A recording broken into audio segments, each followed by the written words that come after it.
নমস্কার, আমি শক্তিকিঙ্কর শর্মা ইউটিউব চ্যানেলে একটা নতুন চ্যানেল খুলতে চাই।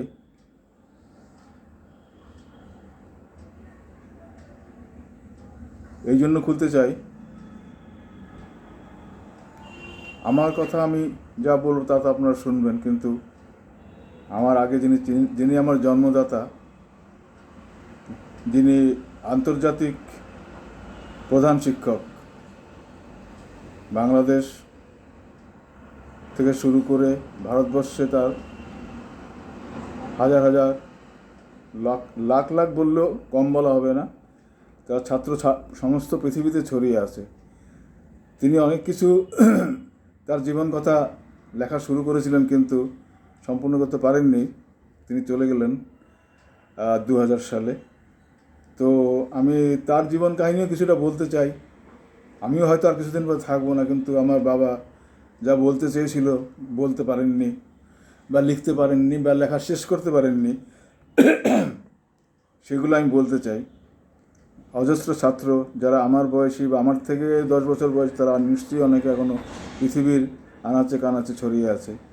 তো তাদের কাছে আমি বাবার কথা, তারা যে কথাগুলো ছোটোবেলায় কিছুটা জানে, সবটা জানে না, আমি তো তার ছেলে, আমি বেশি জানি একটু। তো আমি তার সম্বন্ধে কিছু বলবো।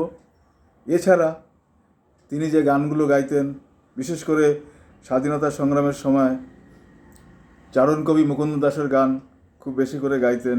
সেই গানগুলো কিছু কিছু কালেকশন আমার কাছে আছে। আমিও তার কাছেই গান শিখেছি, আমার মার কাছে গান শিখেছি। তারা স্বাধীনতার সময় এই দেশে ছিলেন, আমার বাবা স্বাধীনতার সংগ্রামীও।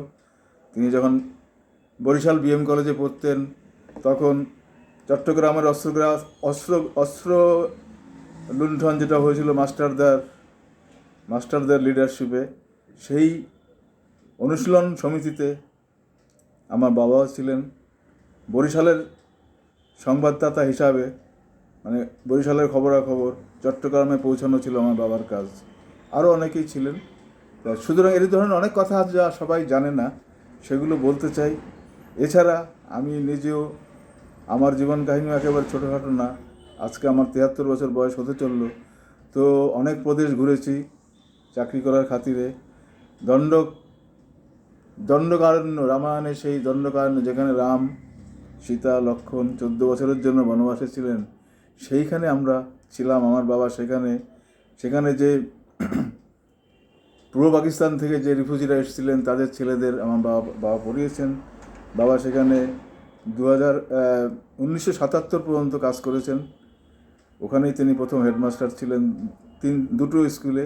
তারপরে উনি রিটায়ার করার পরে ওখানে একটা আশ্রমে, সেই আশ্রমের সাধু যে ছিলেন স্বামী সত্যানন্দ স্বামী, তিনি আমার বাবাকে খুব পছন্দ করতেন। তিনিই বলে গেছিলেন যে রিটায়ারমেন্টের পরে একটা স্কুল আপনি খুলবেন, এখানে সব কিছু ব্যবস্থা আশ্রম করে দেবে। তো সে কাজটাও বাবা করেছিল। তো সেগুলো সম্বন্ধে অনেক কিছু বলার আছে। তো আজকে আমি আমার চ্যানেল শুরু করতে চাই, আজকে শুভ দিনে। একটু আগে আমরা হোলি মিলন উৎসব করে আসলাম। তো চ্যানেলের নামকরণ এখন আমি করছি না, কেন ওটা আমি একটু ভাবতে হবে। আপাতত আমার নাম শক্তিকিঙ্কর শর্মা এবং পুত্র স্বর্গত Nirmalchandra Sharma, headmaster Bangladesh, headmaster Dandakaranya project, Bharatvarsha. তো দুটো দেশে তিনি হেডমাস্টার ছিলেন। তো সেই নিয়ে ভাবছি এটা নামটা কীভাবে করা যায়, সেটা আমি বিচার বিবেচনা করব। আপনারাও যারা দেখবেন, এবং এর ভিতরে আমার অনেক বন্ধুও দেখবেন নিশ্চয়ই, বা যারা বাবার ছাত্র ছিলেন, তারা কেউ আমেরিকায় হতে পারে, কেউ অস্ট্রেলিয়ায় হতে পারে, কেউ পৃথিবীর যে কোনো কোনায় হতে পারে। যদি কেউ দেখেন, আপনারাও সাজেস্ট করুন যে আমার এই চ্যানেলটার নাম কী রাখা যায়, কী রাখলে ভালো হয়। তো উদ্দেশ্য তো আমি বলেই দিলাম। প্রধান উদ্দেশ্য বাবার সম্বন্ধে বলা। বাবা যা লিখেছিলেন কিন্তু কমপ্লিট করতে পারেননি, তার জীবন কাহিনী। তো সুতরাং আর আমি আমার জীবন কাহিনী এই সঙ্গে অ্যাড করব। আমি একটু গান টানও করি, সেগুলো যে গানগুলো আজকাল খুব কম শোনা যায়, সেই গানগুলো আমার কাছে কিছু আছে কালেকশন, যেটা বললাম একটু আগে, চারণ কবি মুকুন্দ দাসের গান এবং আরও অনেকের গান, নজরুল গীতি আমি বিশেষ করে গাই।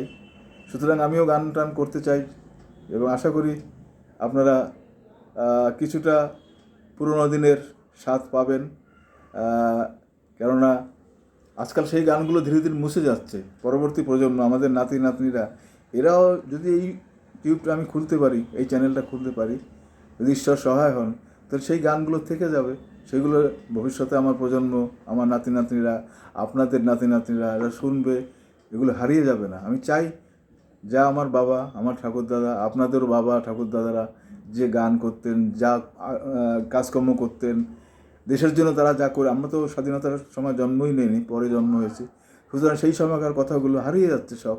আমাদের নিজস্ব অনেক কথা আছে, তো শুধু বইতে তো সকলের কথা লেখা নেই। সবাই তো আর সুভাষচন্দ্রের মতন কাজ করতে পারেননি, কিন্তু সুভাষচন্দ্র একা তো আর দেশটাকে স্বাধীন করেননি, সবাই মিলেই করেছেন। সুতরাং সকলের কথাই বলতে হবে। সাধারণ মানুষের কথা, যারা দেশের জন্য করেছেন এবং শিক্ষকতা করে যে দেশটাকে এই জন্যকারণের জঙ্গলে, সেইখানে আমার বাবা কোনোদিন কোনো টিউশন করেননি। ছাত্রদের কাছ থেকে পয়সা আমাকে যা বেতন দিচ্ছে সরকার, ওতেই আমি চালিয়ে নেব। বিনা পয়সায় পড়াতেন, ঘর ভরে যেত, আমরা আমার বাবার কাছে যেতে পারতাম না। তো সেই কথাগুলোও বলবো। বাবার এই কথাই ছিল, যেটা সব গরিবের ছেলে পুনর্বাসন পেয়েছে, চাষবাস এখনও শুরু হয়নি, গভর্নমেন্ট থেকে কোনো রকমের রেশন দিয়ে এদেরকে বাঁচিয়ে রাখা, সেই সব কাজ তাদের কাছে পয়সা নিয়ে কেন পড়াবো?